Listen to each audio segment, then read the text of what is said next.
Orange and Blue crew, what's up? And welcome to another edition of the Nothing Rhymes with Orange and Blue podcast here on the Orange and Blue Network and on the MHRT Network. We are very excited to be with you tonight. We're going to talk everything from the schedule to training, to rookie mini camp, upcoming OTAs, the NFL rule changes. There is so much to talk about. I am so excited. I'm so pumped that you're with us. Let's get to it right now. Welcome to the Nothing Rhymes with Orange and Blue podcast. Let's go.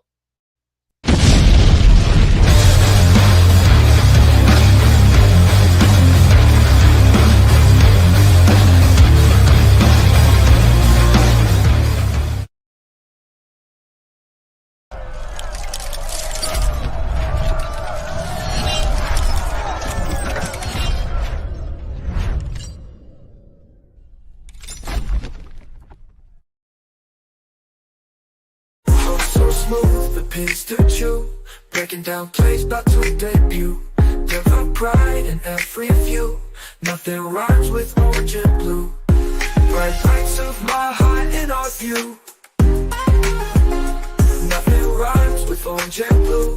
Nothing rhymes with orange and blue. Nothing rhymes with orange and blue. From draft picks to game reviews, celebrating wins and the lies and the clues. Nothing rhymes with orange and blue.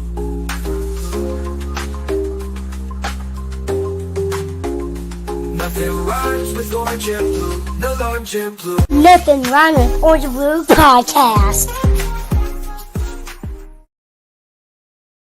Holy shnikes. Holy shnikes. It's on the A lot of shnikes. Release the shnikes. Release the shnikes. Welcome, everybody, to the Nothing Rhymes with Orange and Blue podcast here on the Orange and Blue Network and on the MHRT Network.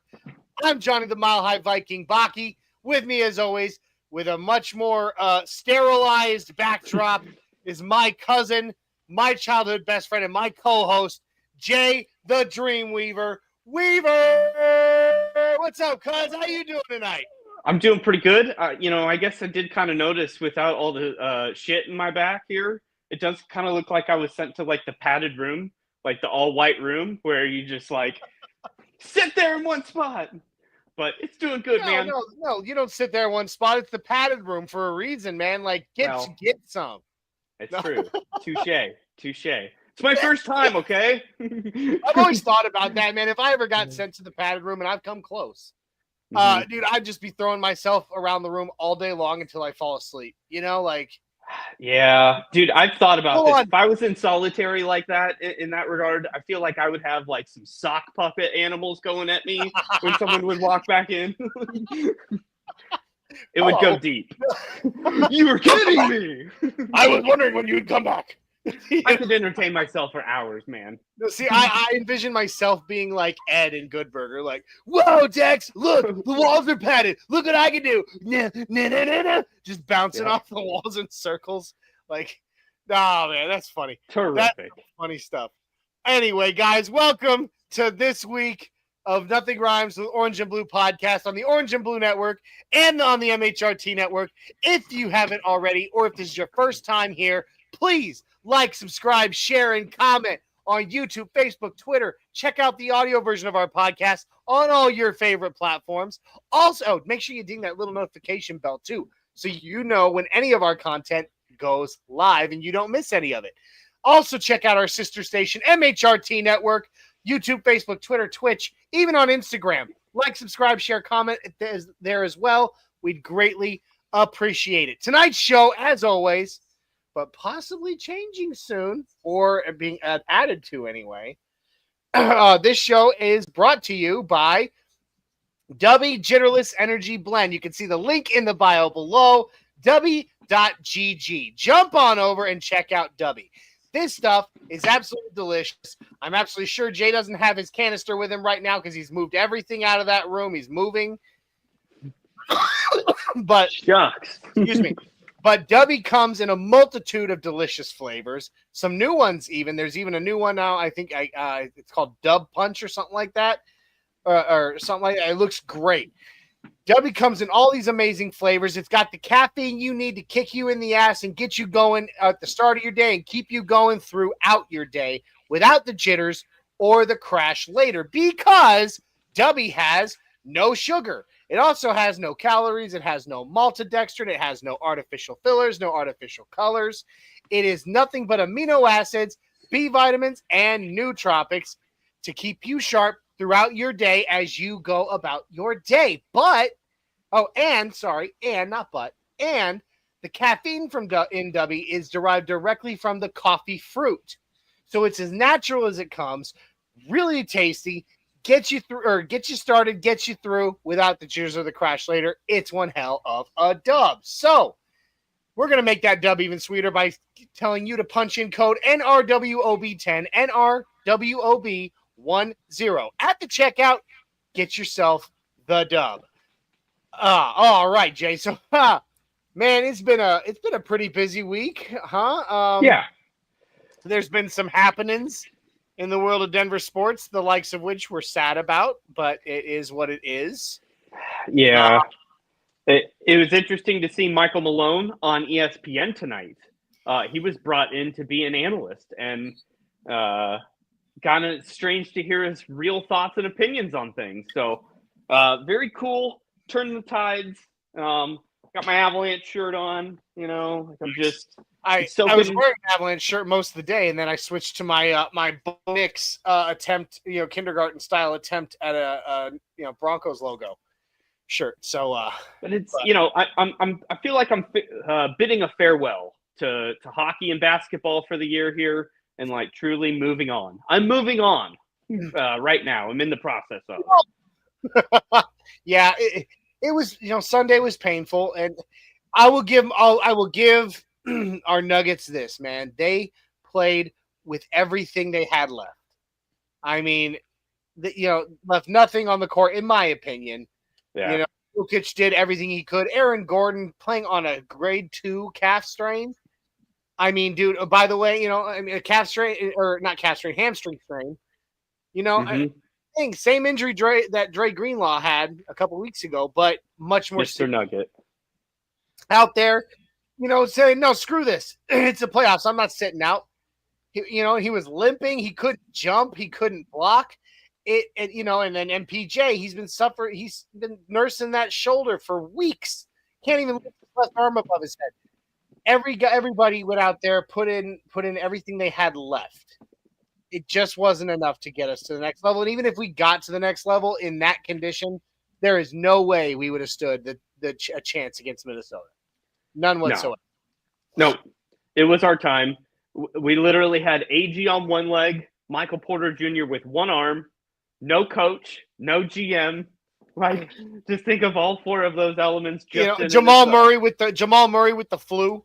Absolutely, Jamal Murray flu. So, I mean, the odds were – and Jokic, let's all be honest, looked absolutely gassed and exhausted. I mean, this is – Can you blame him? It's the exact same position in a, I guess, scheduling sense that we made it last year, and he was gassed in the Game 7. We made it to Game 7 of the same round, and, he looks equally as gassed. So I feel like even the strategy tweak that maybe there was this year from Malone really didn't change anything. Like, he still looked like he probably couldn't have gone through the finals. Like, he's not his full self. But I would actually argue that the culture change was necessary, that things were. Oh, yeah. And that, I mean, all the props to them with an interim head coach who only coached 3 of the regular season games to make it to the conference semifinals. That's huge. And I believe David Adelman absolutely deserves the job. I don't know what the Cronkies will believe or will go, which direction they'll go. But if he's not at least being considered for the job, then somebody's not been paying attention. Yeah, I don't know. It just depends on what they want to do. I've said this quite a bit of times on X, that if they want to run the roster back and they don't want to make any big changes, then I believe you just go cheap. You go Adelman again, and you literally run the entire thing back. But if you want to make a big trade, get MPJ out, or even a Murray trade, then why not blow the entire thing up and go get a brand new head coach and a brand new GM and like do a full refresh? So it's just which route are you going to go? But I think you could even do a nice amalgamation of both. Yeah. You know, I mean, you could still keep David Adelman, who a lot of the players on this team know and trust. Correct. And you could make a trade, or you could, and build your bench. That's what we need most. We need a damn bench, Jay. Like, yeah.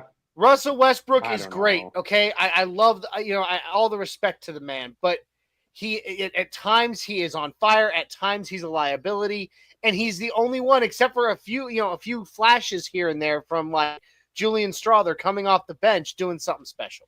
But I mean, he did, and that's a note to Adelman, because Malone would not have done that in the playoffs. Like, Julian was not going to get the run like he did. And honestly, without that, same thing. Without that, we wouldn't have made 7. Yeah, you're right. You're not wrong. You're not wrong. But I don't know. There's so many ways it could go. Yeah, it's a very complicated situation. It definitely is, and there's a lot of routes to go. But and Shai Vargas popping in the house, and he asks us, what happened to the Nuggets? It's just as simple as what we were saying there, Shai. Our good buddy Shai Vargas, is that the team was, it was broken and exhausted. Yep, broken and exhausted. And I mean, I don't know if you saw Aaron Gordon's plea with the NBA to rethink the scheduling for the playoffs. Yep, 2 days in a row, and that would be huge for everyone involved, not only top-heavy teams like the Nuggets, all teams. No, absolutely. And I get it. I mean, for crying out loud, what was it, game 4 to 5? It was, they had less than almost less than a 36-hour turnaround to play. Yep, because of a Sunday matinee. Man, it's infuriating. It was gross. It was absolutely disgusting to take the Nuggets from a late night game, and then 2 calendar days later they play the early game. But man, at the end of the day, it's equal footing for them as well. Even though obviously it would be beneficial for a team with depth, but we got the same schedule, so I hate looking at stuff like that. Same thing with officiating. I just hate hanging my hat on things like that to determine a whole season. And It was a great season. It really was. And it might be the end of the core 4. So I'm appreciating that. That's another part of my big change. Like, I'm just soaking in, grieving, the passing of time is coming to a lot of different things. The Avalanche might get blown up as well. It's just going to be a weird offseason, I have a feeling. So thank God we have consistency in the Broncos, because gosh, I can't handle my teams inconsistent and like on the fritz. Yeah, absolutely. And and there's still summer sports. If you're into summer sports, I mean, I'm into baseball, so I'll watch some baseball. I'll watch some soccer. Yeah. But I just love sports, and I will watch the WNBA as well, because you know what? No, listen, I've been watching. Don't get Isaiah started on this. No, and that actually he and I have been talking, and he and I are going to an Indiana Fever game together in August, because what I've been seeing, watching, just kind of peeking in at the WNBA over the past 2-3 seasons, is there, like, no offense to anybody in the past, but the WNBA is actually becoming about ball now. Like, it's not just a cry for for a women's league, or a cry for equality, which is what it was. I'm not insulting that at all. Yeah. But now you got these players coming in, Angel Reese, and Caitlin Clark, and now this new girl coming in, the first overall pick this season. Can't remember her name off the top of my head, but you watch them play, they are true ballers. Mm-hmm. Like, it's becoming a true, like, it's actually fun to watch now. Well, that's why they're finally getting personalities they can market, and that the public will eat up, because I mean, like, that's what the NBA has been based upon for a long time. Yeah. You have your Bird Magic, your classic rivalries that have transcended time, and like, Caitlin Clark and Angel Reese are, I guess, going to be that for the next Oh yeah, 10 they're years. Be that.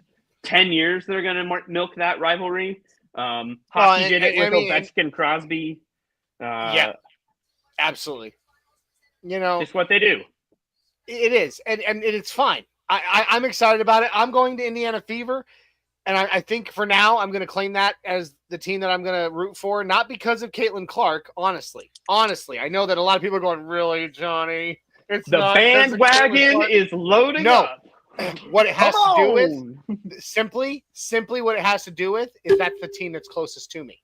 It's only I've literally sat there and went through all the WNBA teams and looked at the distance from where I live to their arenas, and the closest one to me is Indiana Fever. And so, you know what? I'm going to go there because I can go there more often than not. And now I will say this: if Denver finally gets a WNBA team, which I know that there's a pretty strong possibility in there with their expansion coming up in the next couple of years, that will happen, I will jump to the Denver team simply because it's Denver. But for right now, I'm going to stick with, I will roll with the Indiana Fever just because I can drive less than 4 hours to go to a game. True. It's that simple. I get that. So you got a comment here. You can kind of see it. There's a new feature that allows us to kind of see the chat as it pops up in the lower corner of our screen here. Oh wow. And yeah, it just came out this week. But Rich popping in saying, "Jay, did your wife lock you in the basement? Blink twice if you need help." Right. I got a water bowl right down here, Richie. Now are we doing this like super old school, like 1800s, where you drink the water from the bowl and then you pee in the bowl, and then they empty the bowl and refill it for you? I mean, it's all your own fluids, so what comes in comes out. So it's organic. Yeah, shout out to 127 hours. Woo! Yep. Anyway, there's plenty to watch, and of course, Rich says no pee in the bucket. She didn't give him a bucket, Rich, just the bowl. Yeah, it's fine if it's your cow. Yeah, exactly. That's funny. Okay, so I mean, yeah, there's plenty to watch in the summertime. It's not the big ones that we love the most, the NHL, the NBA, the NFL, but it's okay. We still have some sports, and of course, we've got Broncos. Yeah. I mean, OTAs start next week. It's true. We've got Broncos social media teasing about what jerseys you want to see with which games. And we haven't, at least correct me if I'm wrong, Johnny, but there's not like an official jersey release day, is there? Like, teams just kind of put that out periodically, however they want, as far as their social media. I don't think there's like an official day. I don't think there's an official day, but I do know that there is like a deadline for them to turn it into the league. Sure. So they all release it somewhere around that time, because they have to let the league know, like, we will be wearing this jersey during this game. And so that's around the time that, within a 4 or 5 day period, that all the teams release their uniform schedule, so to speak. But there's no specific deadline for releasing it to the public, if so to speak. Okay. Interesting. So there's that, and of course, like jersey numbers. What are you thinking about Mr. R.J. Harvey pounding the table to get himself a single digit? Okay, so there is a couple of interesting little tidbits in, the rookie jersey numbers. I don't know if you caught Caleb Lohner with the Shannon Sharp 84 in tight end. That's going to look clean as hell. Harvey's not going to have 37. There's no way. No. There's no way he keeps that. But what do you think of Barron 12? I like it. However, Isaiah and I were talking about this last night. I think I'd love to see him wearing Strap's old number. Think so? A lot of people have been saying that. I think seeing Jahdae Barron out there rocking number 25 would just be chef's kiss. Mwah. Pat Bryant going with his old number, which was my number. So big mad respect for that. I might just get his jersey simply because it's the number 13. And it's not a middling And- quarterback now rocking number 13 and Trevor Siemian. So That is a great number for a wide receiver. I think he's gonna do real well in 13. You know, that's gonna look. I real wore nice. 13. I wore 13 in all sports that I played. And people always, and I had players, you know, there's even me, but everyone in sports is superstitious. And I'd have people constantly being like, dude, don't you know that's bad luck? And I like to say I make my own luck. Yep. You know, I make my luck. I don't depend on, you know, the good luck fairy. So that's why I always rock 13. I looked at an interview with Pat Bryant about the number, and even he said it's got nothing to do with that. It was the number that nobody else wanted, and I took it forever and a day ago, and I just never looked back. That's his journey. Yep. So, but you know, at the same time, I just love that he's still rocking it, and that he's gonna stick with it. And yeah, he's gonna look good out there. And I'm really, dude, I've been watching all the there's not much, but all the little clips of him in training camp, his cuts, his footwork. Dude, for a rookie, this guy looks ready to come in and possibly produce for this team. Yeah, he's a polished guy. He has a very low ceiling, but he has got a really high floor. You know, he's going to come in and be hands. You know, he's going to be a very reliable person, I think. I think like so. I said, 3rd and short. Yeah. You froze up. Uh-oh. There you are. Back? We lost you. Uh-oh. But yeah, no, I agree. 3rd and short, you know, little slant passes and things like that. He'll be very reliable at catching those. And we also know he's a great blocker. So, you know, very, very, and he loves doing that. So that's a big boon for the wide receiver room, in my opinion. We got Big E Bronco. We'll get back to the numbers here in a second. Big E Bronco popping in. Oh, no, it just changed on me. Here we go. Big E Bronco saying, "What's up, everybody? What's up, Big E? It's actually been a while since we've seen Big E in our chat, and I'm so glad to have you back with us, man." Victory Lap coming and saying, "Let's bow." Rich saying, "Boo, what did these guys do wrong?" Ha ha ha ha ha ha ha. Anyway, but no, yeah, Victory Lap's just reading it wrong, dude. Dude, that's crazy that we can see the chat popping up below you there. It's wild. Like, it's crazy. I love it. All right. So, you know, going back to the numbers just a little, RJ Harvey, you know, by the way, have you seen any of what Sean Payton's daughter does with her, like her interviews and stuff like that? She's actually really talented. I knew that she was in broadcasting of some sorts, but I guess I never really knew that she did anything on the Broncos. Or any, I don't think she was really. I know that had to do with fantasy football. But now, like, you know, she was in there talking to the boys because, hey, daddy's the coach. I mean, yeah. But you kind of get a free pass there. Yeah, but I mean, you know, RJ Harvey talking to her about wanting a single digit. I was looking at the numbers that are left. There's only one right now that he could take, and that's number 4. I know that he wants number 7 because it's what he wore, but let's be honest, John Elway's never going to give that blessing. Well, do you have the roster of, like, jersey numbers up? I can pull it up. Well, I was just curious. Are there any players on the bubble that could possibly not make the roster in single digits currently that might open up? Let me see here. Yeah. Aha. All right. Here we go. Let's see here. Trent Sherfield that we traded for, special teams extraordinaire. He's number 5. Yep. PJ Watt is number 6. And actually, that's the one that I think that RJ Harvey really wants, since he can't have number 7, you know? Yeah. Well, if Sherfield doesn't make the roster, that's as good as, you know, Harvey's, and it still might. You never know. Maybe Sherfield will do the right thing. I mean, they can make deals too. Like these guys will go to each other and be like, "Hey, man, can I trade you numbers?" Or, you know, they'll literally make like cash deals about this. Like, dude, I will toss you this much, you know, green to let me have that number. So, you know, like we'll see what happens there, because I mean, let's see. Who all do we have in the single digits? Jonathan Cooper's number 0. Sure. And Coop ain't giving up 0.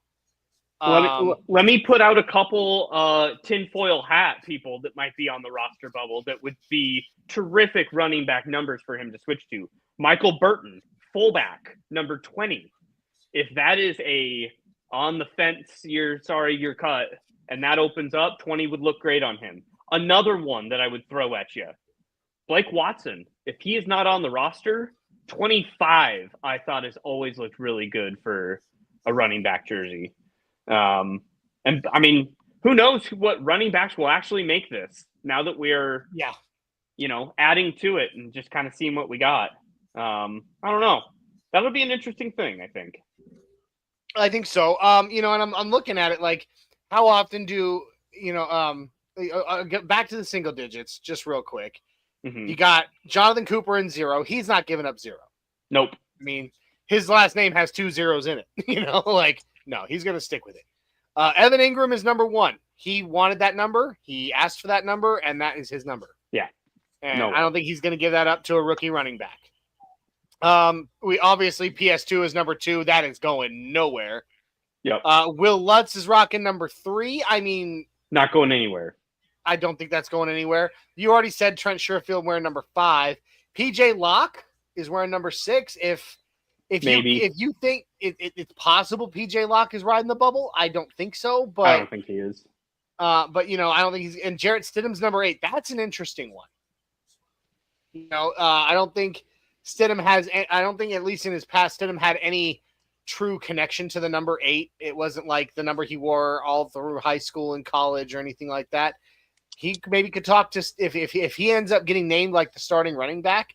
It's possible he could approach Stidham and be like, "Hey, man, would you mind?" I don't know. But again, even backup quarterback is quarterback, so it's very it's unlikely. Talanoa Hufanga, who just got here, is number 9. He's gonna look so good in 9. Yeah, he is. Single digit up top. I'm so pumped. And then like running backs, often you see in the 30s, but right Sure. now, really the only 30s number. There's 2 of them that are available, really. And I mean, he's already rocking 37, right? Correct. And he doesn't want it. The only other one would be, in my opinion, bad luck. And that's going, taking the jersey of the running back that just departed in number 33. Yeah, I don't think he'll do that. So I don't know, man. I guess we'll see. The sick irony of the situation, Johnny. You just watch. I'm putting my flag down on this. Damari Mathis, my boy, is going to get cut. And 27 is going to be a great number as well. He's 37. Yeah. I don't know. Yeah. Victory Lab saying 22 or 33 for RJ Harvey. It can't be 22 because that's Brandon Jones. Yep. That's not. And then 33 again is the number of the outgoing running back, Javonte Williams. I don't think I'd want to throw on the jersey number of the guy that departed and had been letting down this franchise for the last, handful of years. Yep. I just don't think I'd want that look, because seriously, you see that number 33, people might act, I could foresee an accident where some commentator accidentally goes, and there goes Javonte. Oh, sorry. I mean, RJ Harvey up the, but let's be, if it wasn't just the year after, then I think I would think differently, because it's not like Javonte Williams, set the world on fire as a number 33. 33 to me still has aura like Patrick Wall. So I don't associate 33 to Javonte. So maybe give it a year and then someone can have. That's 33. What I'm saying is this season I wouldn't suit up as a running back wearing 33. Yeah. I just wouldn't. Victory Lap says always love the double digit number. No, yeah. We have a says, 0. Yeah. He asks who got number 1. It's Evan Ingram. Yep. Our flashy new tight end got number 1. He also, then this one, Jay, might make you a little sad there. He says, I like 27. Well, that's what I said. Tinfoil Steve hat. Atwater, but Damari no Sean Mathis. Marino. Yeah, but Damari Mathis currently holds that number. So if he's on the bubble, that could be the number for it. Yo, So sad but true. Anyway. I've already come to terms with that. yeah, poor Jay. Oh, Womp womp. anyway, no, but it'll be interesting to see, you know, especially as training camp goes along, and there's people on the bubble. There's plenty of dudes right now that are on the roster but will not be on the 53 but come the regular season, and these guys can change their numbers all the way up to the beginning of I believe the preseason, or like I believe week 3 of the preseason. Yeah, So if something dudes get cut, I want that number.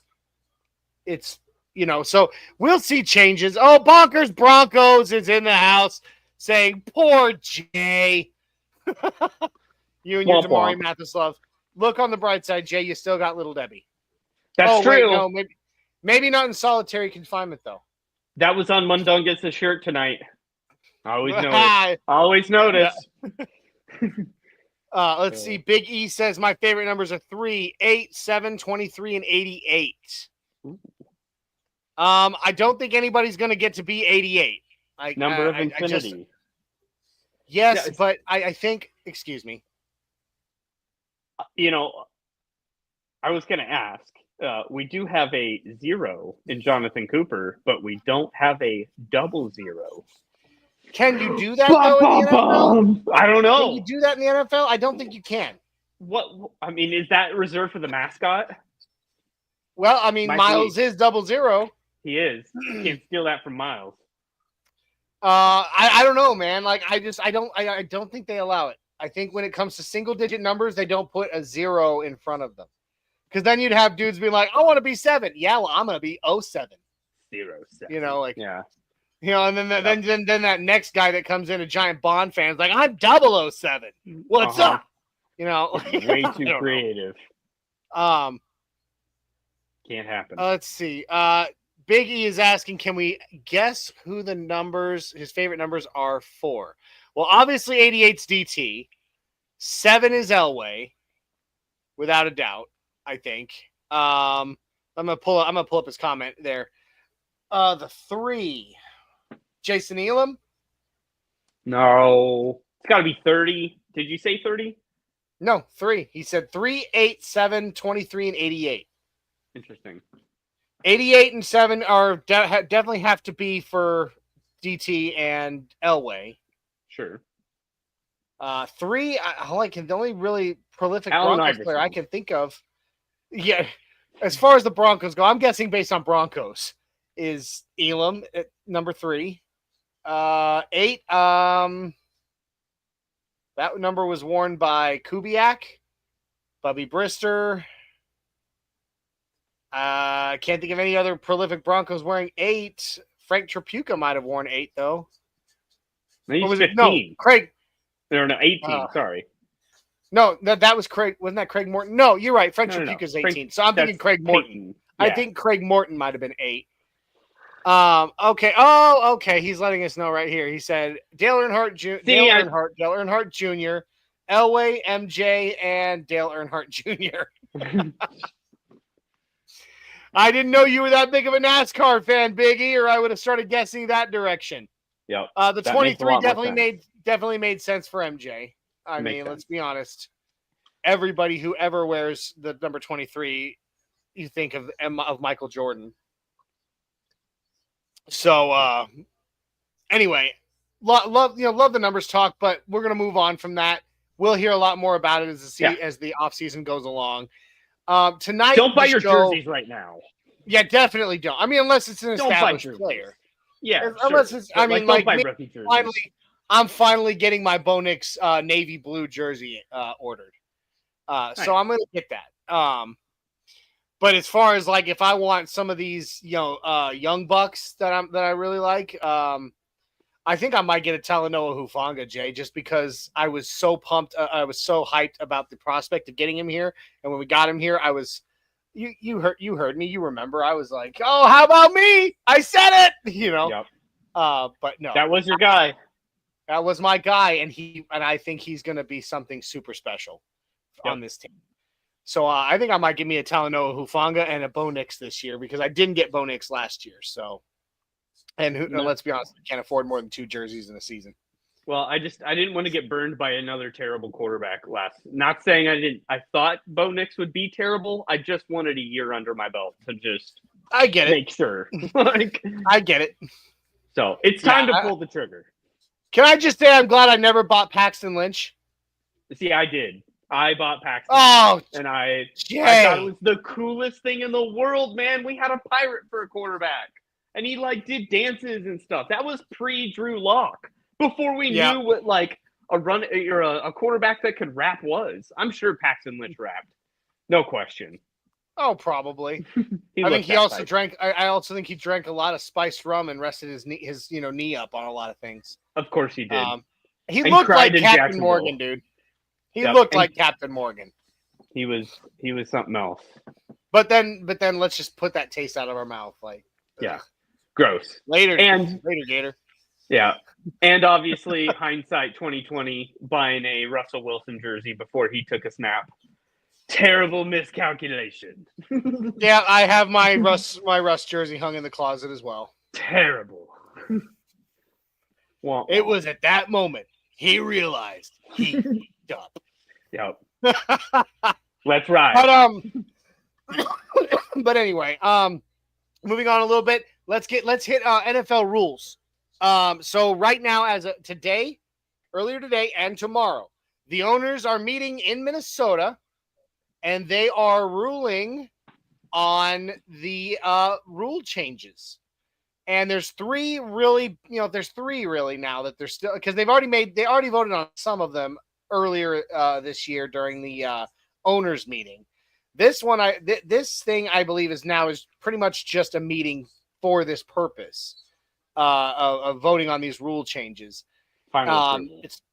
And so it's going to be rules that'll initiate changes to the onside kick, a new playoff seeding format, and of course the infamous tush push. Ooh. Yeah. Oh man, it affects us so greatly. Well, I mean, actually, when you think about it, it might, because we do play Philadelphia in Week 5. That's pretty nuts. I mean, they're the ones that have made the tush push their bread and butter. So if they outlaw it, that actually could affect us in a positive way, I guess. Yeah. But let's kind of get into what these rule changes are and what they mean. Why, what the purpose of them is. So the first one, let's just talk about. We'll end with the butt of the joke. The rule about butts will be the butt end of this discussion. Okay. So the NFL is voting on a rule change to the onside kick. Basically, the goal of it, they want there to be a greater chance of onside kick success. And I think last season the rate of success for onside kicks was only 6%. They're trying this rule change is their way of trying to up that, so to speak. So I'm going to find this real quick and read on it a little bit here. Where did it go? I had it. Okay. Where did it go? I apologize. I had it up and then I lost it. That's okay. That's okay. Okay, here it is. So the way that the new onside, if ratified and brought into play here, the proposal on the onside kick is this: teams still have to declare that they're making an onside kick, but they can do it at any point in the game while trailing, not just in the fourth quarter. Good. That was always stupid. Yes. Teams would be permitted to line up. I don't know why this helps in any way, but permitted to line up 1 yard closer to the receiving team. So they're closer together by 1 yard. I guess makes it a little harder to get the ball. I don't know. But that's what that is. And the goal is to improve the onside kick success from 6% to higher. So what are your feelings on that one, Jay? I mean, I still don't think it's really going to make any difference. I think it will be, small increment. I think that is a small measure when a bigger measure should have been made. I mean, the percentage with 6%, you say, so that might go up to, I don't know, 9 or 10, but like that's still not solving the root issue of why that's a extinct play in football. So I think, I don't know, I like the aspect of being able to do it any time of the game, but I still think you shouldn't have to declare it. You have to be trailing. The rule is you have to be trailing. I still think that they should get rid of that rule that they came up with last year. They have to announce an onside kick. I mean, obviously, the way you're lining up, anybody who with a brainstem who understands football knows you're kicking it onside based on the way they line up. But I think that having to announce it is stupid. Well, not necessarily, because Sean Payton won a Super Bowl coming out of halftime with an onside kick that was not lined up as an onside kick. I know. I'm just saying. I think having to announce it is stupid. It's part of strategy. I agree. I totally agree. I mean, the game of football is the most chess-like professional sports game, field game that there is. It's all about strategy, and having to announce, oh, by the way, I'm doing this. That takes away that strategy. It takes away the ability to trick your opponent, which is what you want to be doing.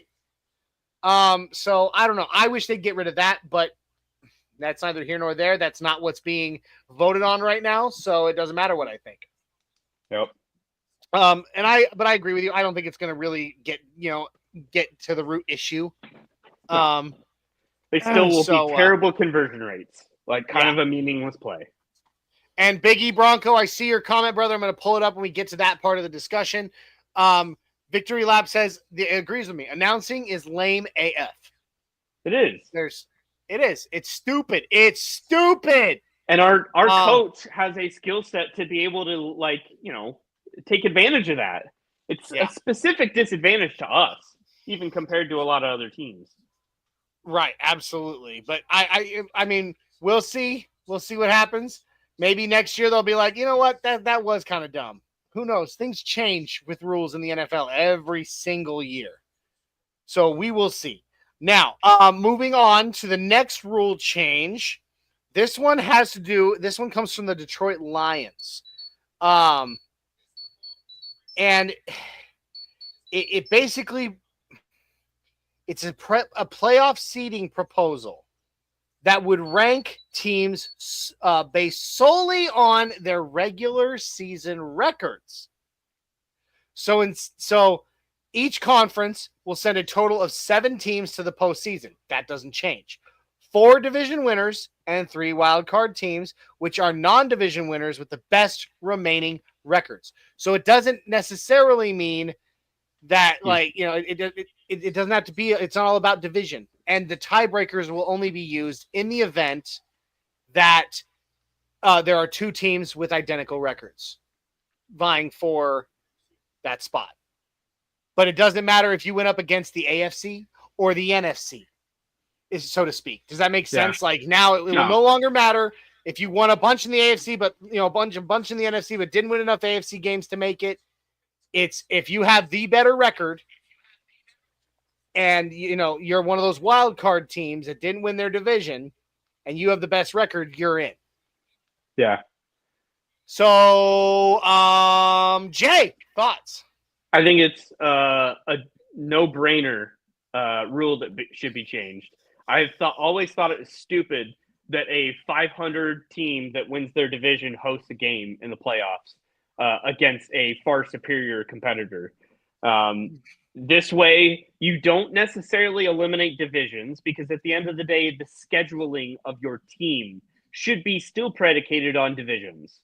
So you still play the Chiefs twice a year, Chargers twice a year, Raiders twice a year. That's what maintains and builds rivalries, in my opinion, not 2 crappy teams fighting for a playoff berth they both don't deserve in December. That's crappy football. So I just, this is a no-brainer to me. And, your overall record should trump everything, not necessarily your think division so. record. Or conference record. Yeah. Division record, yes, because you're trying to win your division. But, your conference record shouldn't come into play, and is what they're saying. And Broncos disagrees. He says no on the playoff seeding. Not cool.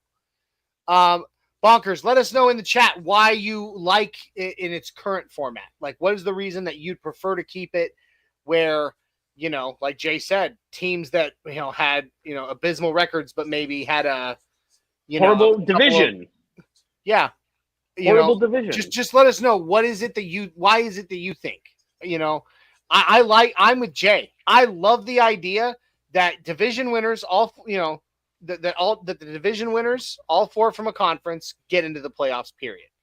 But then outside of that, the next 3 best teams, who, regardless of if they played poorly against their own conference or poorly against outside of their conference, it doesn't matter. They won their games. They should be in the playoffs. I think personally, and this is just my thought, Jay, but I kind of want to get your take on it.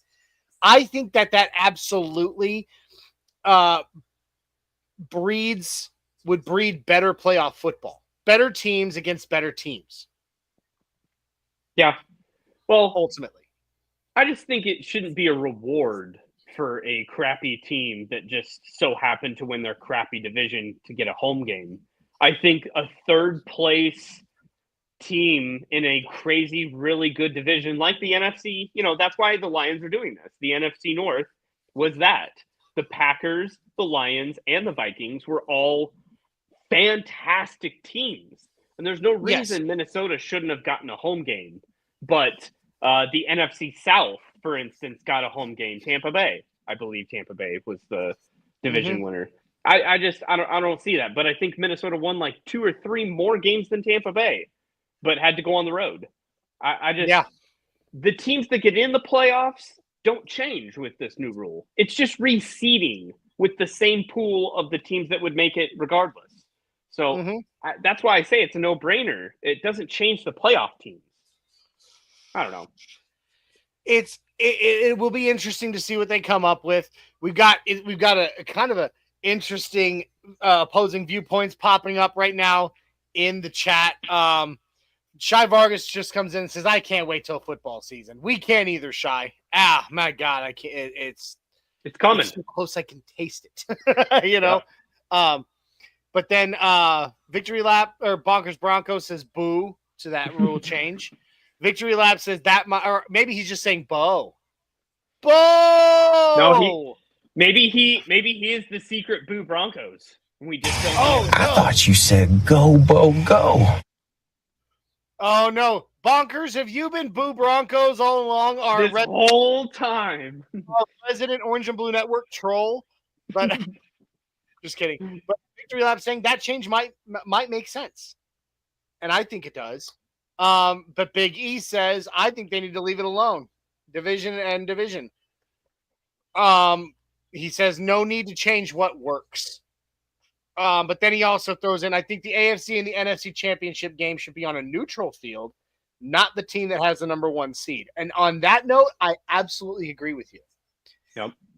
I think that in the NFL, any form of a championship game, conference championship and Super Bowl should be played on neutral ground. Boy, I don't know about that. I would almost be in favor of a traveling Super Bowl, and you truly get a home team in the Super Bowl, because I feel like most NFL cities, if you can support an NFL team, you should be able to put on the Super Bowl. You're a big enough market to have an NFL team, and I think every NFL city should get a chance at a Super Bowl. I would like to see that personally, but that'll never happen. No, it never will happen. He says that he's busted as being Boo Broncos. But no, and that's the thing though, is that the Super Bowl will always be in like a warmer climate city. Corporate. It's a corporate event. Because they don't want there being any chance of a Super Bowl being snowed out or, it ruining their, the field or the halftime show where they get so much of their money. It was pulling teeth. It was pulling teeth to have a Super Bowl in New York for the Seahawks Broncos Super Bowl. Like, that was a major storyline of like, ooh, this is not what Super Bowls are usually about. Like, it was cold usually there. in a tropical, temperate climate, California, Florida, somewhere south, Houston. You know, dome. A dome. But I mean, let's be honest. Over the next 20 years, I'm pretty sure every NFL team is going to end up with a dome over their stadium, be it permanent or retractable. Everyone's going to. Probably. Too much money not to. Except maybe Miami. Because, I mean, why would you put a dome over that? It rains. But Rains a lot. It does rain. It does do that. Yeah. But I don't know, man. We will see. Tomorrow they will announce, where the vote went on these rule changes. Yeah. So let's get to the last rule change, and then we will truly hit the topic of tonight's show, the one that I really wanted to hit on. But this one, of course, is the dreaded dun dun dun tush push. You and me, Jay, we've already talked about this, on an earlier episode where we were both like, dude, if you want to grab your buddy's butt and push him across the line, go for it. I remember saying that verbatim. But bunch of pussy willows out there. Yeah. At the same time, Shai wants to know real quick. He asks, what is OTA mean in football? It means off-season training activities. It's kind of like training camp, but it much less intense. Get the players. You bring all the players to the facility, be they rookies or veterans. Everybody's there for a time together, kind of building camaraderie, getting to know one another, doing some film study, some playbook study. Hitting the weight room, doing some drills on the fields, but no contact, no pads, things like that. That's what OTAs is, man. Is getting all the players together before they go on a long break before training camp, before they get a long vacation before training camp to start building their puzzle, so to speak. So that is it. Off-season training activities. All right, so the tush push. This one was submitted by the Green Bay Packers months ago, and Green Bay has been hateful of the tush push for so long, and they've tried to get this rule ratified so many times, and it's never worked. But maybe now that the Philadelphia Eagles are the Super Bowl champions, maybe more people are going to be pissed off about it and want it gone. I don't know. Tom Pelissero seems to think that the vote is going to be very, very close, no matter which way it goes. But basically, the rule will make it so that you cannot get behind a quarterback, a running back, anybody else, and assist pushing them over the line of scrimmage. And if you're caught doing so, it will be a 10-yard penalty. That's, the no fun league strikes again. I don't know. What we've spoke about this. I think it's some bull honky, and I think it really kind of paints the picture of how divided the NFL is as far as in the owner's room. Because this is a pure politics topic that, like, in a lot of other, as a lot of other topics are like very political. Like, this is turned into just a political, position, I feel like, for the NFL. It's football. This is what rugby is. That's a set play. Like, this is what football the origin of our sport is. Yeah, it was born out of the origin of the sport. Me, I played intramural rugby, but still rugby in college. And and even though it was intramural, it was a big intramural league, and we played hard. And I loved playing rugby, and the tush push is what's known as a scrum play. Anything that happens with pushing at the line of scrimmage is considered a scrum. But in this case, and yes, Jay, you're absolutely right. It comes straight out of the sport of rugby. It's classic. It's real. And it's a big part of how that game was played. Stop trying to get rid of it just because you can't execute it well. And there is zero actualized data to support that there is a heightened injury risk. These claims of the injury risk to players is only a future projection of if this continues on. So it's just a forecast. that somebody made up from an analytics standpoint. But from an analytics standpoint, if we're gonna go off of that, then I mean, the I formation probably should be banned, shouldn't it? Yep. Or absolutely. double tight end packages. Too many people on the line. That could actually be an injury risk. Like, is that what we're gonna get to? Of like banning? It's the game formations? of football. Get over this injury risk crap, okay? This is football. Injuries happen. It's a contact sport. It's a collision sport. So I would almost rather mandate guardian caps for all players than start the crusade of deleting parts of the game like formations and set runs. Like, maybe we need to do a little bit more about, the player safety aspect of it, of the actual things that are player safety. It doesn't make any sense. No, look, in a tush push, in a scrum situation where there's offensive line, defensive line shoving hard at each other, there's always a risk of a foot getting stepped on or an ankle getting rolled or something. It happens. Mm-hmm. Okay, it happens. But it's no different. It's no different than when a running back runs into the line anyway and they're already scrumming in the middle there anyway. It's just a different player doing it. Listen, we're not good at it. At least we haven't seen we've never seen a play designed for the Broncos, not in the Sean Payton regime especially, where we attempted the tush push. But we have seen, we've seen times where dudes have helped push their, you'd have to get rid of Javonte Williams pushing into the end zone. Javonte Williams have had a couple that Quinn Miners and Dalton Reisner a few years ago. Multiple people have done that. Well, Dalton Reisner picked somebody up and threw him. Philip Lindsay, I'm pretty sure. It was Philip Lindsay he just picked up and threw. Yeah, no, you got to get, it's part of the game. Get over it, man. Like, now there are some of our friends here in the chat that disagree, and that's okay. But like Biggie Bronco says, let me see here. Where did he say it? Here we go. They need to take the tush push out. It gives the offense too big of an advantage. Imagine if the defense could come up and tush push a defensive tackle through the line. They could. If they know how to execute it right, they could do that. It's been part of the game forever. There's, again, no statistical evidence that, like Jay said, none. Literally zero. I have looked everywhere that injuries have been caused during this type of play. None whatsoever. So you can't use that as a reason. And let's be honest, there are very few teams that are good at executing it. And yes, it's an advantage, but so is having an all-pro running back or a savvy coach. These are advantages. It's part of the game.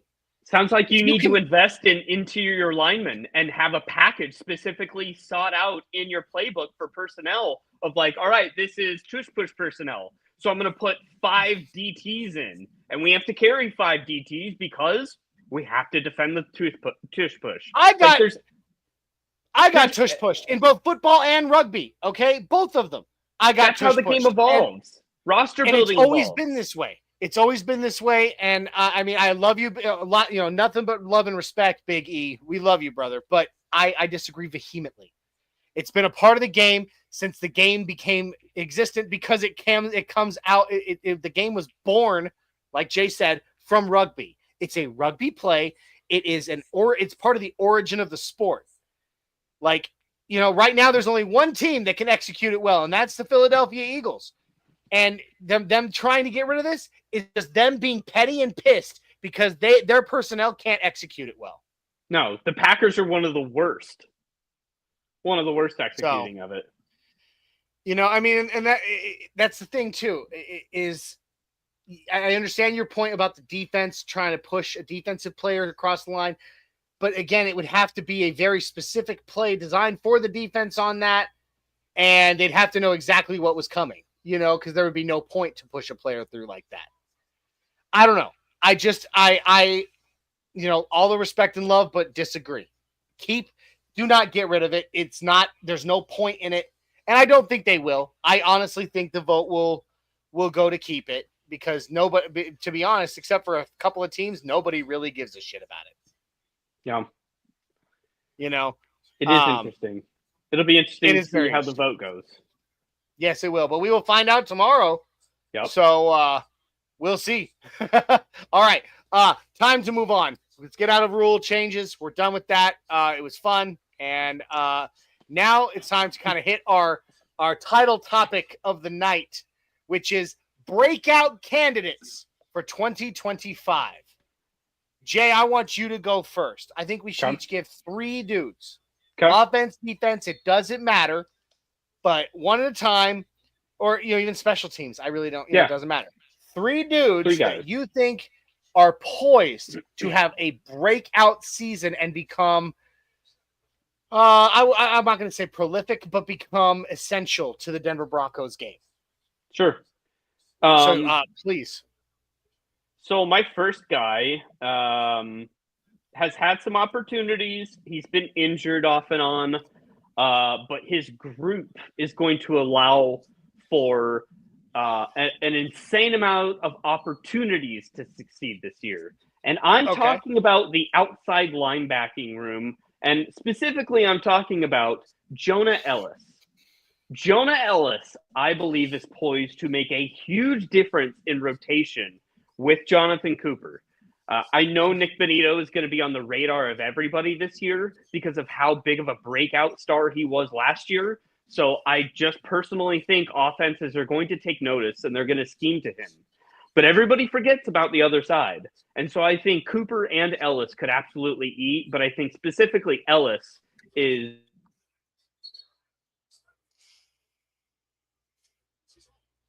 I think it froze up, but man, he's a really good player. Oh, he's yeah. a really good player. I'm excited to see what Jonah Ellis can bring to the table. All right. So, yeah, my thoughts on Ellis is, he had a bunch of really good flashes. Mm-hmm. Nothing necessarily that made the highlight reels so much, maybe a couple, but for the most part, there were good flashes, exciting things to see. I think that he definitely is poised to have a good year. Definitely not a, big O tires, a good year. Huh. He could. Yeah. He could bump up there. But I think that, playing rotationally with those guys, if you can get more guys involved in the game, and I'm not saying it's going to be these new rookie rushers that we these new rookies we got, I don't think you're going to see a breakout from Q Robinson so much, at least not on the defensive side of the ball. But I think that you could definitely see a breakout from another pass rush player, especially in like NASCAR package too. I think we're coming off of being number 1 in pressures, number 1 in sacks. That entire scheme on the defensive side of the ball is our forte from a schematic standpoint of what Vance Joseph, schemes up. So I just, if Cooper were to go down, I love the depth that Ellis provides. I really like that room in general. I feel like those guys are going to jump off the page this year. Mm-hmm. Everyone. Absolutely. In a big way. And the thing about that pass rush is, again, you said it's the cornerstone of Vance Joseph's defense. And if you can get more than Bonito and Cooper involved in that, I mean, obviously you can't forget about defensive end, Zach Allen being a factor on the inside. But from the outside perspective, obviously we know Cooper and Bonito have amazing talent and a great chemistry. But I think that I do think that in order to keep those guys healthy, that we'll see more rotation. Some, as long as in training camp and stuff, these other guys can start really getting involved. So I could definitely see Jonah Ellis being a possible breakout for the 2025 season. I'm going to go offensive. Okay.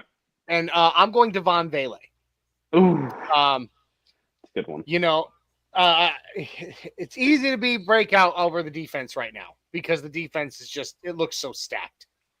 It looks so stacked. And by the way, we haven't done it on this show, Jay, so we have to. How about this Denver defense?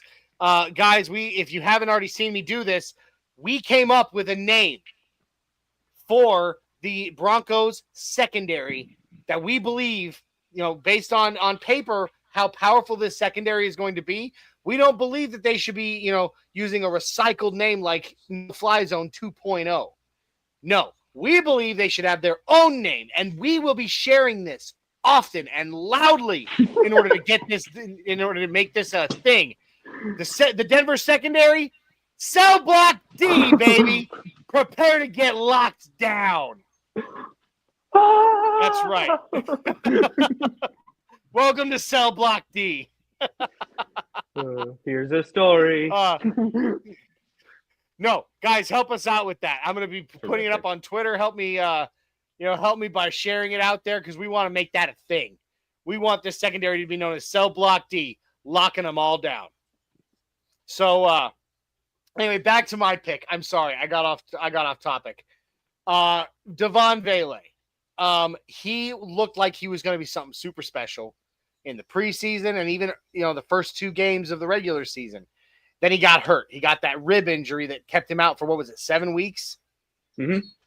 When he came back, man, he was still on fire. He was still making a bunch of really, really good catches, very good contested catches, middle of the field catches, some good yards after catch, and you can't forget the double tip pass in the end zone against the Chiefs, where nobody should have been able to catch that ball, and he still came down with it for a touchdown. This dude has great instincts. He's got good hands. He's fast. I really think, given a full season and another year in this system, to prepare for this season, dude, I think Devon Vele could be poised to have a true breakout year and be the wide receiver too. I mean, his coach did dub him or compare him to Marquise Colston. It is very eerie, the type of body style that he is in comparison to Colston, and just kind of the draft story and diamond in the rough. This is a guy that everybody overlooked, and here I am, the smartest man in the world. I drafted him and turned him into a Pro Bowl at his position. And that's kind of where I think he slots Vele. And I think his target share will reflect that next year. I hope so. A huge reduction in the targets to running backs. Javonte Williams had an insane amount of targets last year. And there's going to undoubtedly have a huge reduction in that this year to go around to a more well-rounded wide receiver room, led by Vele on that. I like that one. That's a really good one. I was going to have that. That was on the list. I think he's special. I think he's special, and I really think that he's going to eventually be slotted into that wide receiver 2 role as almost exclusively. Yep. He's just that. I think he's just that good, and we just didn't get to see enough of it because of that rib injury in week 2 last season. And on early downs, you have Mims or Franklin rotating on the inside and slot. Absolutely, you're good to go. You're perfect. Yep, that's a good one. Let's hit some comments real quick. We got a lot of people tossing in breakout candidates. Shy says going for Bo Nix as his breakout candidate, but I feel like he already had that. A rookie quarterback who led the Broncos to a 10 win season, the playoffs for the first time in almost a decade. I think he already had his breakout, Shy. I think now it's just time to build on it. Mm-hmm. And then we got, a few people tossing in RJ Harvey's name. We've got, I think that's it for now, the most that I've seen. But go on and give us your next breakout player, Jay. Sure. So I know this is the coolest, breakout player that everybody, this is what is in season here. Everybody's picking this guy to be a big jumper. But I'm still going to say him because I still believe in him. Mr. Drew Sanders, given the opportunity that he's slated to have with Alex Singleton coming back from the injury, not knowing what we're actually going to get out of him, Drew Sanders is next man up. You have the stability of Greenlaw finally that can handle the linebacking position of being green dot and just taking control, which is a big responsibility off the shoulders of the opposite person. And then another really underrated thing that is going to I think really helped Drew Sanders being able to fly around and do his thing is Hufanga. Because Hufanga is going to be able to venture down into the box and help in run blocking, allowing that linebacker to go freely roam with a tight end. And Drew Sanders is a freak athlete, not given very much opportunity last year because of injury. So a whole offseason of him healthy, knock on wood. He's in for a big season, I think. I'm a big Drew Sanders believer. I can respect that. I don't know how much of it I agree with. I mean, I agree. I agree that he's a freak athlete. I agree he's got great sideline to sideline speed, and all that. However, there's been a lot coming out about Alex Singleton recently. Singleton's coming back. He said he would have been ready to play in the Super Bowl. Well, and who wouldn't? But I mean, we didn't go to the Super Bowl, so it's neither here nor there. But he's saying that he is back at his peak. A lot of people are saying he's back at his peak, that he will be exactly who he was before he got injured. And I honestly tend to agree with them. I don't, I get it. ACL injuries are tough, but we're talking about a dude who played almost an entire game of football on that torn ACL and didn't even show it. Yeah. Like you saw no, he's tough. Yes, he's tough. And I think he's ready, man. I think Singleton's going to be back. Now, obviously, if something else happens, then yes, Drew Sanders could have that chance. But I truly believe this season will begin with Dre Greenlaw and Alex Singleton lining up at the inside linebacker position side by side. And barring, knock on wood, barring injury, that's going to be the duo. Because, even before, even before that injury, Alex Singleton led not just our team, but the NFL in tackles. He is true. In this system under Vance Joseph, Alex Singleton is special. So while I could see if something were to happen, knocking again, Drew Sanders getting that opportunity to make a breakout, I don't see it happening otherwise. And that's just my thoughts on it. It all predicates on how Singleton looks coming back from a terrible injury and the athleticism that he has for that, because he's going to have to be a lot more dynamic in the pass game and be able to roam. With Dre. Yeah, he's going to have to. He cannot just be the tackling thumper that he was, because he had Cody Barton that could float around, and that's just no longer there. I don't know, man. That'll be a very interesting storyline for that position group as well. Is how does that Alex Singleton look? And compared to Greenlaw, does Singleton get the green dot? That's what he had in the past. Like, that's his role. We kind of talked about that on an earlier episode. I think both of them are green dot caliber linebackers. They are. Absolutely. And that being said, when Alex is back, I say when because I truly believe that he will be the starter, at least at the beginning. I believe he'll have the green dot. Interesting. Simply because he's the incumbent green dot on this team. I mean, he knows the playbook. He knows what Vance Joseph wants. The playbook. Greenlaw doesn't. He's had his time in the system. He's had his time under Vance. He's had his time under Sean. Sure. And he's the guy who's had the green dot. I don't think you just take that away and give it to the new guy coming in. So I think it'll be Singleton wearing the green dot if they're both on the field. But obviously, if something happens, Greenlaw would definitely take over green dot duty. And be fine. And be just fine. Yep. Yes. That makes sense. So Victory Lab disagrees with you as well. He says Sanders, he's cooked. He also says he hopes he's wrong, but he's been saying he's a bust.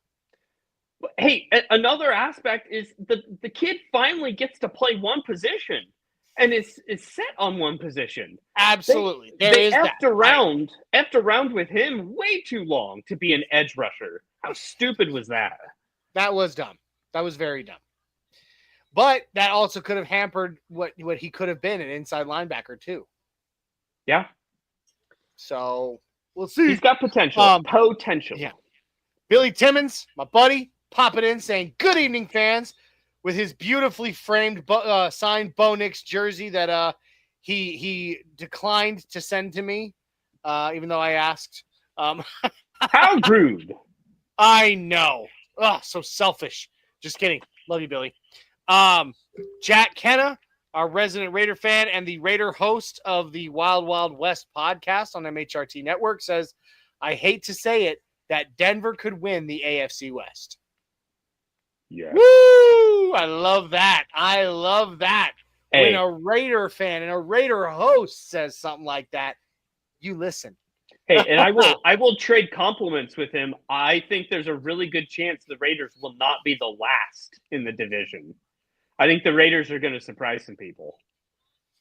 Ooh, that's so. So then I gotta ask Jay, even though it's not on topic of what we're talking about, who is last, Jay? The Chargers. Really, you okay? Yeah. I mean, they definitely made. The more I looked at the, I know we're getting off topic here, but now we have to, because thanks, Jack. You just totally screwed up the flow, man. But no, it's fine. But I was really looking at the offseason moves by the AFC West, and in the draft, the Chargers definitely made some moves. I mean, for crying out loud, they got Hampton. Hampton moves the needle a little bit, but they already had Najee Harris that they signed. Letting go, but the more I saw the pieces that they let go, yeah, I was like, what the hell were you thinking? Their defense is going to be questionable, I think. Questionable at best. Yeah.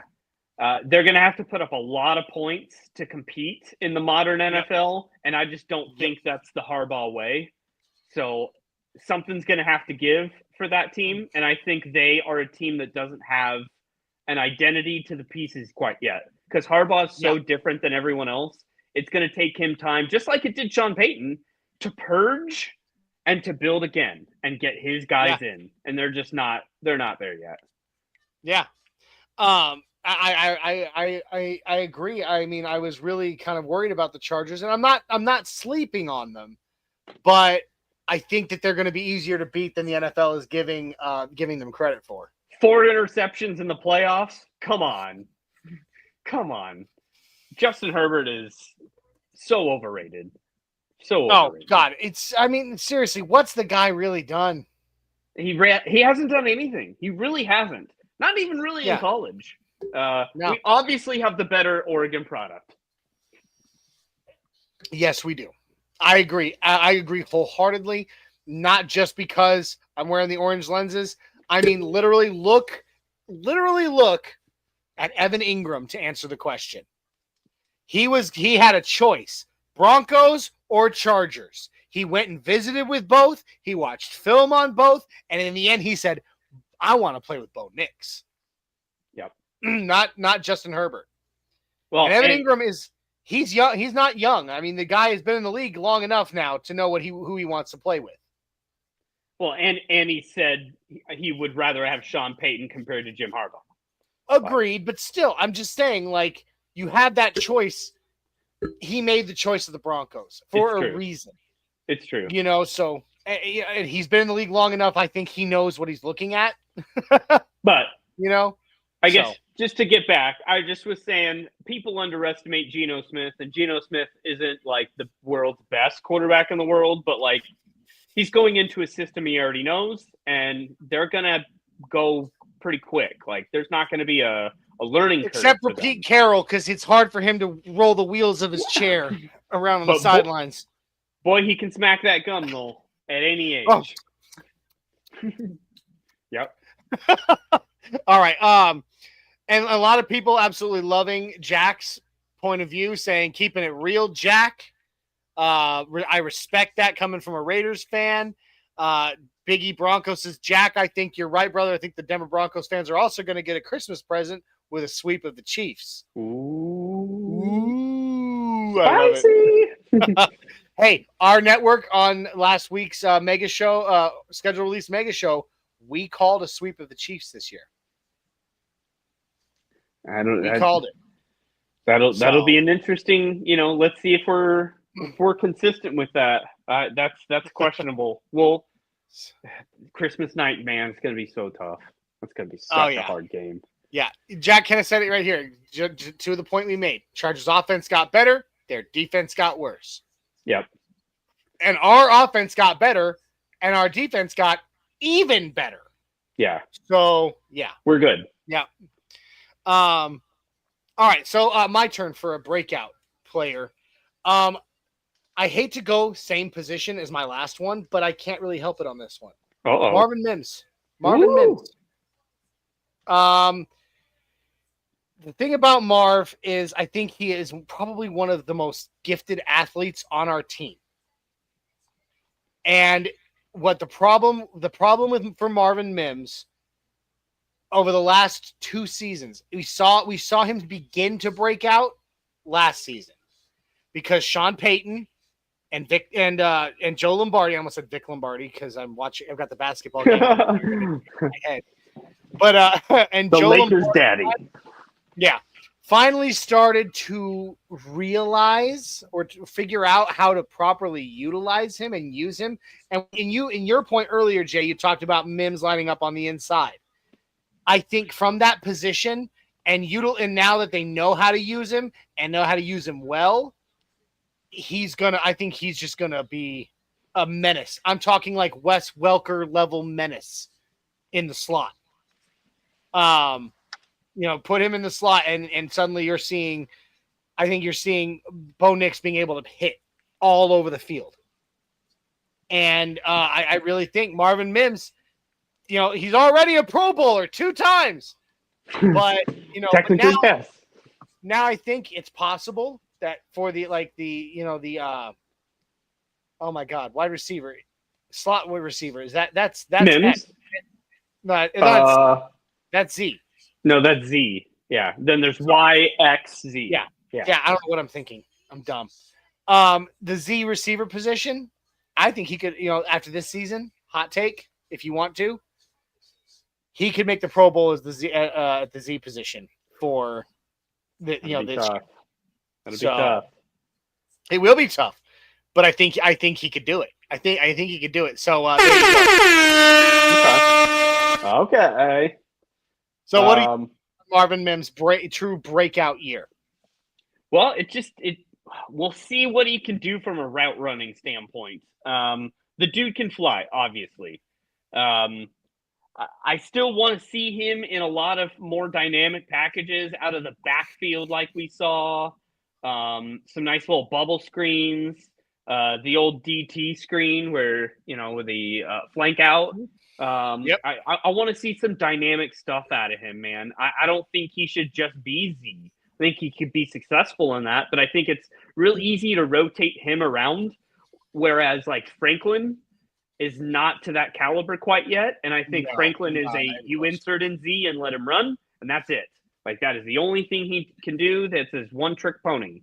I really like Mims a lot. It'll be interesting. Your first one, Vele, I think is going to be the guy that gets a lot more increases of actual targets from a route standpoint. Sure. But I think Mims will get probably an increase of, gadget plays where he gets the ball, whether it's a carry, whether it is a screen that I guess still is a target, but like not a route running target.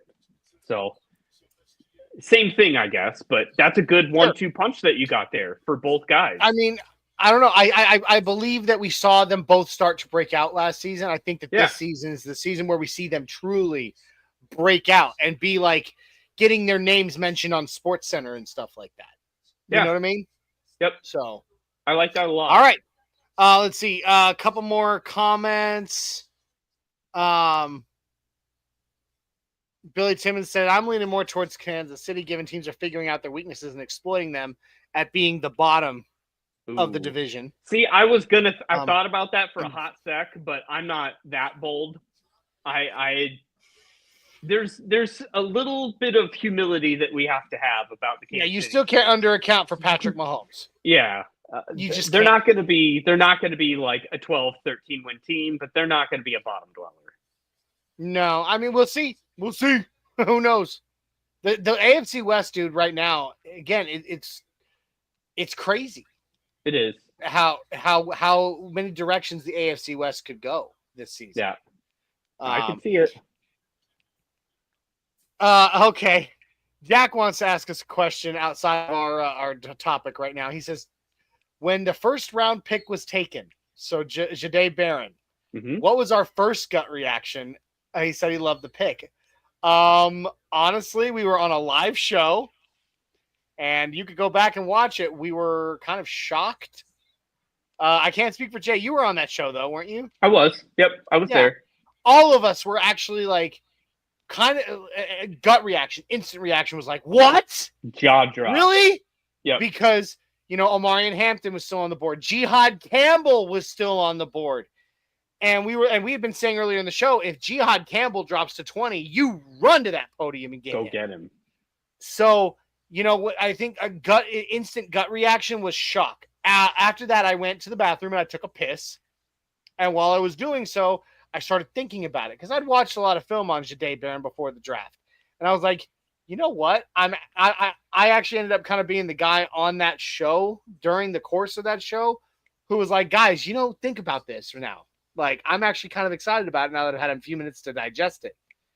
And then over time, I think all of us got on board with the fact that Jahdae Barron is going to help this secondary tear offenses apart. Yeah. I was very surprised it was the cornerback position in itself. I think everyone was, just from a position standpoint. But it was also an incomplete grade at that point because we were so all expecting a running back, and that was the most glaring need. And with Hampton still on the board and Henderson still on the board, I really thought that we were going to go the Henderson route and just nut up and take him at 20. Because that's our guy. And like, we still did that in a microcosm with Harvey. Dude, he's so fast. We got our guy, the guy that we wanted, the guy that we had a vision for. So Barron, man, is just gravy. He is, and what we heard about, what a culture guy. Yeah. What a culture guy too. So yeah, it was a massive pick. Great pick. Great pick. So and that's a good caveat actually into my last breakout player. Send it. So that was a shocking draft pick to everyone in Broncos country, obviously. It had to be just as surprising to Mr. Riley Moss, who seemingly had a position etched out in the cornerback room as the number 2 on this team. Suddenly, not so fast, my friend. But Riley Moss also sat on the couch and watched the Super Bowl and watched his buddy Cooper DeJean absolutely wreck Patrick Mahomes and have a breakout game in the Super Bowl to, prolong the white chocolate out there in the CB room. Riley Moss has got to be inspired this offseason. Got to be inspired. And, man, he's got the tools. The only time he had a drop-off last year is coming off the injury. And when he wasn't 100%, and he looked limited. But, man, he's dynamic. And I think Barron is enough of a poke the bear, get you off your ass, motivate you, but not taking your job because he's in a different job. It's just you hired another all-star on the team. And, so Riley Moss, you need to show up because you're going to stick out if you F up because the room's going to be amazing. So Riley Moss is my breakout. I think, I love it. I absolutely love it. You've known how high I am on Riley Moss. Yep. I'm going to point out the same thing I've been pointing out this whole time when I've been talking about how elite this entire secondary is going to be, is that obviously you have the DPOY in Pat Surtain. All right. Sure. You had on the other side of the field, like you said, he had one drop off, and that was post injury. Coming back, it was a bit more of a struggle. He'll be okay. He'll be okay. He'll have the rest of the offseason to really get back into his former shape. But before the injury, because Patrick Surtain was lined up on the other side from him, he was the most targeted cornerback in the NFL. However, cooler stat, while being the most targeted cornerback in the NFL, he was still number 3 in pass breakups in the NFL while being the most targeted cornerback. That's insanity. He is amazing. He's going to still be amazing.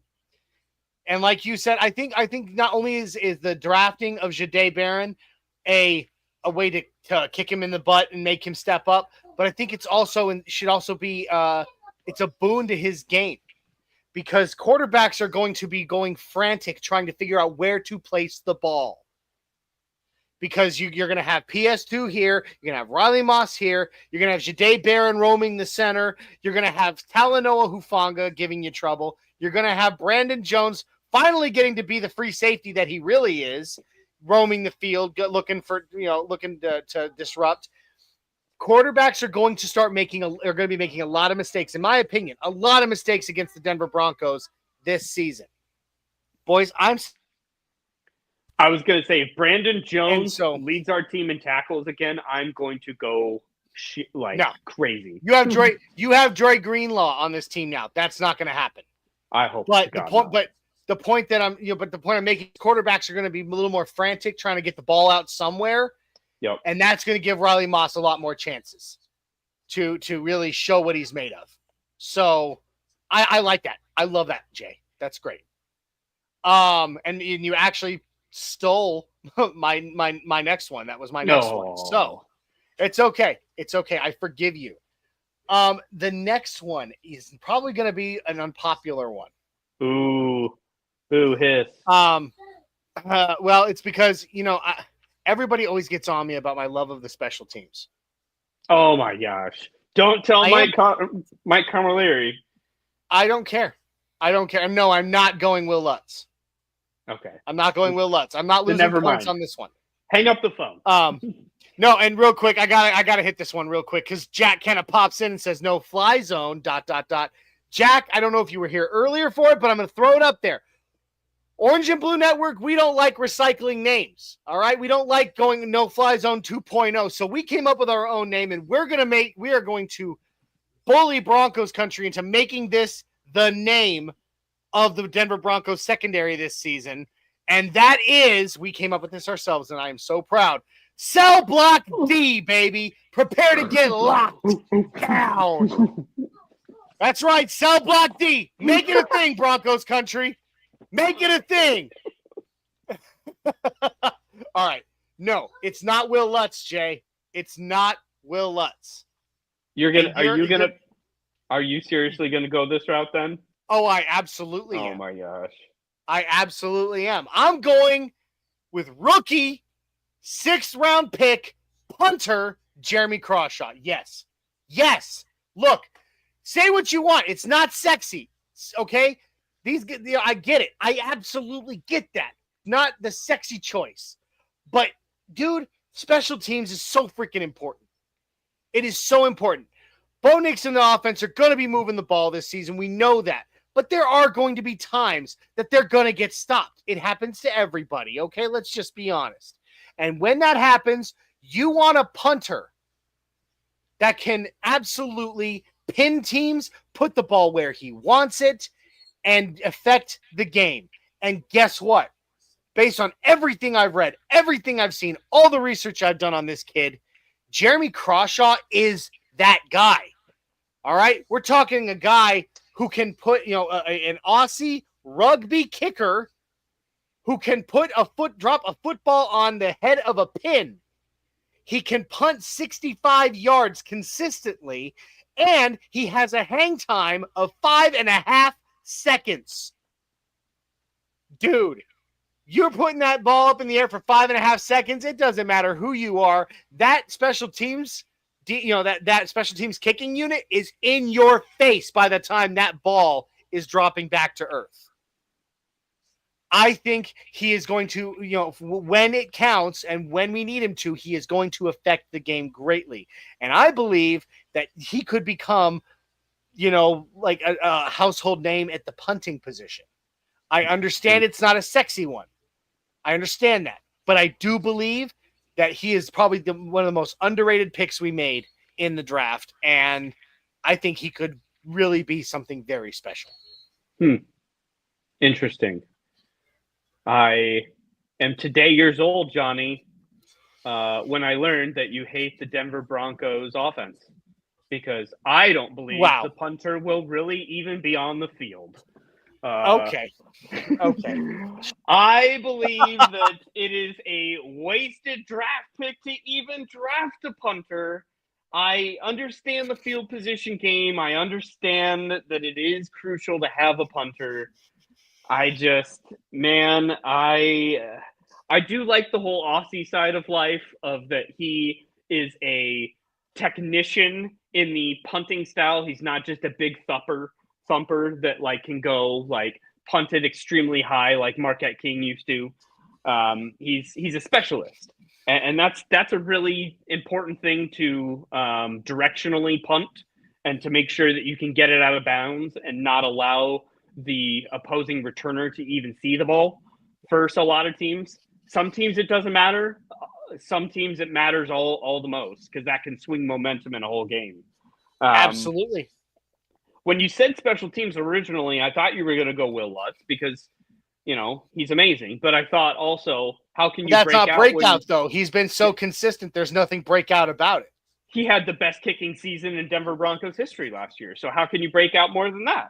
No, I'm going the punter position, and I know that it's not sexy. I understand that. I knew that before I said it. But I truly believe that it is, you know, and Jay, I don't hate the offense, you son of a bitch. Okay. Bo Nix is horrible, apparently. No, not at all. But there are going to be times. Listen, there are going to be times we get stopped. And if you think otherwise, you're delusional. Yeah. Okay? Like, it's going to happen. Patrick Mahomes gets stopped. Okay? Josh Allen gets stopped. But it's May, Johnny. Okay? We're going like 18-0, 17-0 with the vibe, you know, the whole thing. It's interesting.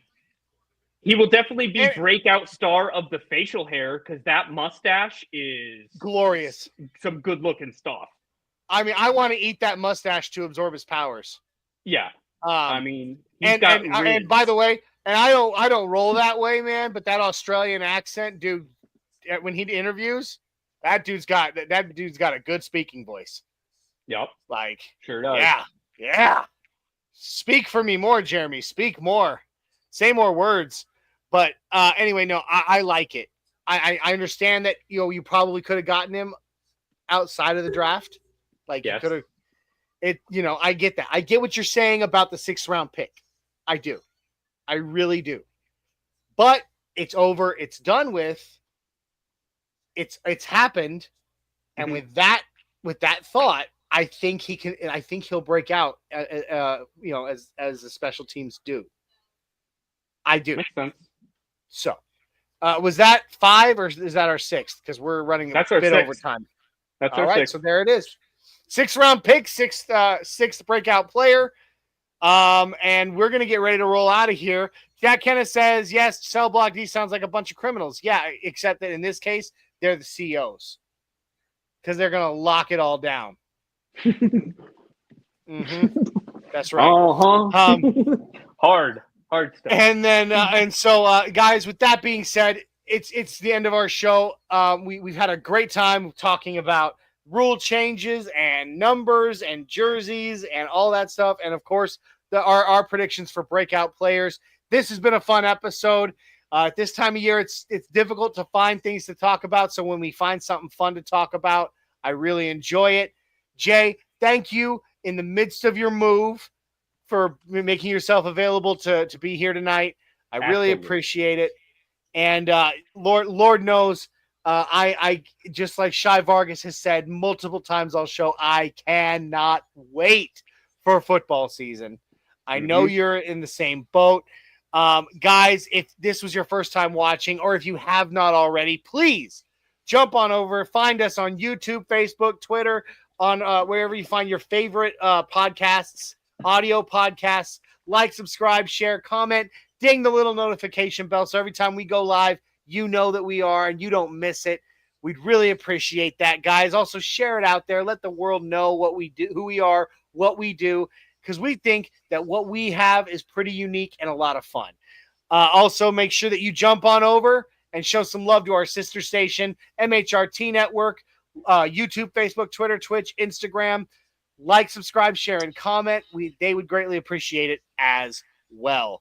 Guys, we will be back. The Orange and Blue Network will be back live tomorrow night with Broncos Talk. And, of course, on Fridays, for the Spanish speakers, Viva los Broncos will be live. Don't miss those. And then starting in the month of June, don't have an exact date yet, but in the month of June, we will debut the Broncos Bros here on the Orange and Blue Network on Monday nights. So, guys, make sure you are ready for that. It's going to be a lot of fun, and we appreciate all of you, Broncos Country. We love you. We will catch you next Tuesday night. And with that being said, mile high salute, and go Broncos! Orange and blue, we're here for you. Talking Broncos all day through. No stopping us, we're on the loose. Come join the crew, no bad news. Podcast vibes so fresh and true. Nothing rhymes with orange and blue. Catching up on all that we knew. Hit play, let the episodes accrue. Nothing rhymes with